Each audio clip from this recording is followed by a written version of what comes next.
जातीवादाचा राक्षस उभा राहिला असून जातीपातीचा राक्षस संपवायचा आहे अशा शब्दात पंकजांनी अप्रत्यक्षपणे जरांगेंवर निशाणा साधला। चुकीच्या बुद्धीतून, चुकीच्या तोंडातून, चुकीच्या निर्णयातून, चुकीच्या संदेशातून अनेक राक्षस उभे राहतात आणि ते आहेत जातीवादाचे राक्षस, धर्मवादाचे राक्षस।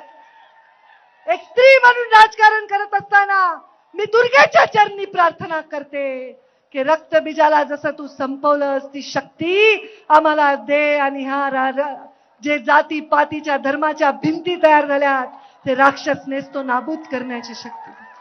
जी शरम गोपीनाथ मुंडेंच्या नजरेत होती ना, कुणाचं वाईट झालं, ती शरम माझ्या नजरेत होती ना, ती तुमच्या दिसत नाहीये। मला माझ्या घोषणा देण्याने तुम्ही पवित्र होणार नाहीत।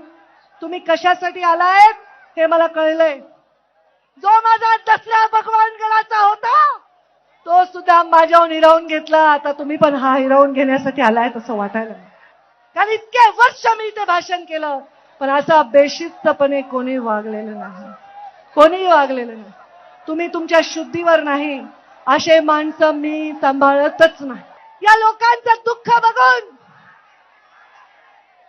मला ज्या वेदना झाल्या त्या शब्दात मांडू शकणार नाही, पण देवेंद्र फडणवीस राज्याचे मुख्यमंत्री यांच्या वतीने आणि केंद्रात बसलेले आमचे प्रधानमंत्री नरेंद्र मोदी यांच्या वतीने मी शब्द देते की या शेतकऱ्याला पूर्णपणे मदत करण्यासाठी सरकार त्यांच्या पाठीशी खंबीरपणे उभे आहे।